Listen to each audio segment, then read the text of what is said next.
And here, Levon Aronian, queen takes g7, an insane-looking move. In this video, Levon Aronian is going to disrespect Magnus Carlsen with one of the most insane-looking queen sacrifice you will ever see in the 2024 Julius Baer Cup, which just finished. Now, in the game, Levon Aronian, he doesn't wait until the queen sacrifice to open the disrespect. He does it with the move e3. What is this guy thinking? All right, knight f6 by Magnus, knight f3 by Levon Aronian, g6 for Magnus. So far, we're getting more of a normal-looking game. Then again, Levon, b4, expanding on the queen side, perhaps intending bishop b2. Levon is just in a disrespectful mood in this game. All right, Magnus goes to e6, threatening bishop takes b4. Levon is forced to defend, a3 on the board.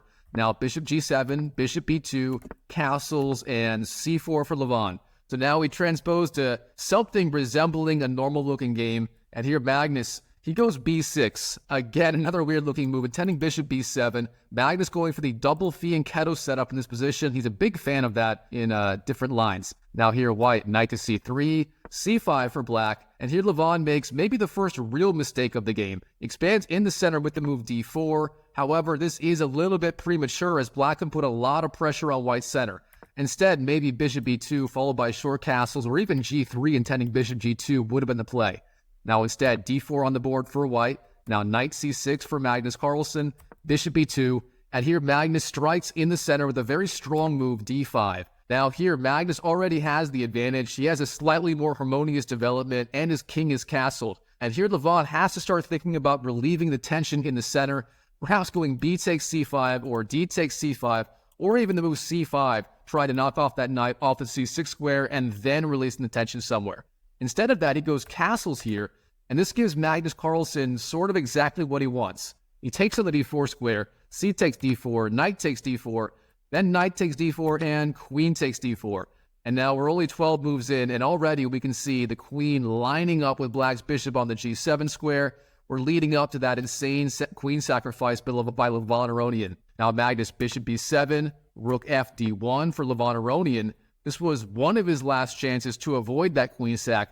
Instead, simply queen to f4 or something like that would have been a very strong move, getting the queen to a decent square, and here Levon is still very much in the game with roughly level chances. Instead, rook f d1 on the board, trying to increase the pressure on the d file, but here Magnus, he just jumps in with his knight to the e4 square. What could be more natural than that, jumping in with the knight to the very good e4 square, opening up the bishop with a line of attack on the queen. However, Levon Aronian, he was ready for this. Instead of doing a normal move like queen d3, getting the queen out of the attack and trying to defend, here Levon, he sacrifices the queen on the g7 square, queen takes g7, one of the most insane-looking queen sacrifices you will ever see.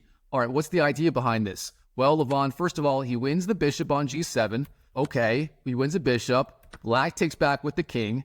Now white wins the knight on the e4 square. Knight takes e4 check. Of course, the black king has to move. And even if the king didn't have to move, that knight is currently, that pawn on d5 is currently being pinned by the rook on the d1 square to the queen.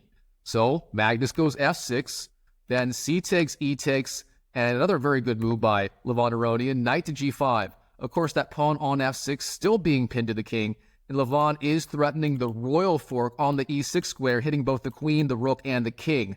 So black has to defend, queen e7, and then finally knight to f3 for Levon Aronian. So now, finally, after that queen sacrifice on the g7 square, things have stabilized. What's the material balance? Well, Levon, he has an extra bishop and a knight versus the queen of black. I mean, I may have failed calculus in high school, but you don't have to be a very stable math genius to figure out that here black is up material. He's up roughly 3 pawns or a full piece, as the queen is worth roughly 3 pieces, and Levon only has 2 for the queen. All right, let's see what happens. Here, Magnus, rook ac8, getting the rook to the open c-file. Very good. Knight d4 for Levon. And now Magnus, bishop c6, a very creative idea. He wants to go bishop to a4, putting pressure on that rook on the d1 square. He can control d1. That will be excellent for him. All right, here, bishop a6 for white, putting pressure on black's rook on the c8 square, sorry. And now Magnus, bishop a4, doing the same, threatening bishop takes d1. And here, Levon, he takes the rook on the c8 square, and it turns out for tactical reasons, Magnus Carlsen cannot win the rook on the d1 square right away. For example, if he goes bishop takes d1, the winning idea here for white, not the winning idea, but the very strong idea here for white, is going to be knight to e6 check. That knight being defended by the bishop on the c8 square, and white is going to win the rook on the f8 square. So very interesting idea. So instead of bishop takes d1, Magnus sees the threat. Instead, he takes back with the rook on the c8 square, rook takes c8, and then after rook d2, here Levon Aronian, he suddenly has the rook and the knight versus the queen, and his material deficit is now reduced to 1 pawn. Now, granted, Magnus Carlsen is still very much in control of the game. He's got the queen after all. However, here, Levon is certainly hanging on, and the material is very imbalanced, so he definitely has fighting chances in this 10-minute rapid game. All right, Magnus, rook c4. Good move, putting pressure on the knight in certain lines, activating the rook. h3 for Levon, getting out of back rank mating threat ideas. Now Magnus, king f7, rook e1, and here Magnus, he starts to get counterplay on the queen side with a very good move, a5, threatening a takes b4, and then queen takes b4. So Levon has to respond. B takes a5, b takes a5 on the board, and now that pawn on the a3 square is going to be a target. For example, if the bishop ever moves off this diagonal here, then that pawn could fall. So Magnus trying to create additional weaknesses in the white camp. Now here Levon, his main strategy is just to defend and hang on. He goes f3, giving more space for the king potentially on the f2 square. And here Magnus, he's going to have to find a way to break through. Of course, there is that weakness on the a3 square. However, without a dark squared bishop, it is going to be very hard to attack it in the short term. So beyond that, Magnus is going to have to create a second weakness in the position. Let's see how he does it. He starts queen c7. Good idea. Lining up the queen on this diagonal and supporting the rook on c4 on the c file. White goes rook f2, sorry. And here Magnus, he starts his plan of creating that second line of attack. He expands on the king side with the move h5, and then after rook e2 from Levon, h4, the alpha 0 h-pawn entering the game. Magnus trying to lock down the dark squares on the king side. Perhaps he may even be able to go something like g5, g4 in the future. Magnus trying to just open up a second line of attack here. Now, Levon, f4, trying to block the queen's access to the g3 square. However, the weakness of this move is it creates additional weaknesses on the light squares in the position. So Levon, very double-edged idea here. Now Magnus, queen e7, again, just sharking around with the queen. King h2, and then queen to e4. So Magnus jumping in with the better square. And now here again, g5 ideas are going to be a possibility. That may be Magnus Carlsen's best way to try and break through. Now Levon, he's doing very well so far. His main idea is to get some sort of fortress where all of his pieces are defending each other, and Magnus won't be able to make progress. So that is the main idea for white here. Now Levon, rook e1, and queen d3 for Magnus Carlsen. Magnus jumping in with the queen. All right, rook fe2, bishop d7, rerouting the bishop. Good idea by Magnus. There's going to be potentially some pressure on this diagonal. Levon, rook f2, and bishop f5 for Magnus. Now here Levon, he finally trades the knight on the d4 square for the bishop. Knight takes f5, then queen takes. However, as more pieces come off the board, that's going to increase Magnus Carlsen's chances as his material advantage, that queen for the extra bishop and rook, that extra queen is going to be more and more valuable as the game progresses. All right, rook d2 from Levon, trying to pressure on d5 and just kind of hanging on for dear life. And now Magnus, rook c2, offering the rook trade. If the rooks come off the board, again, Magnus Carlsen's material advantage is going to be worth more and more. All right, rook ed1 for Levon. And now Magnus, he has a chance to break through on the king side with the move g5 immediately. This would be incredibly strong in this position, threatening g takes f4 and maybe even g4 in certain lines.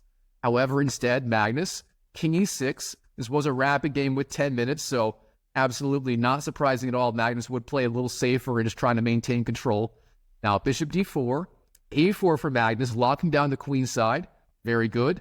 King g1. And finally, Magnus finds that idea I hinted at earlier, g5, trying to further open that second line of attack.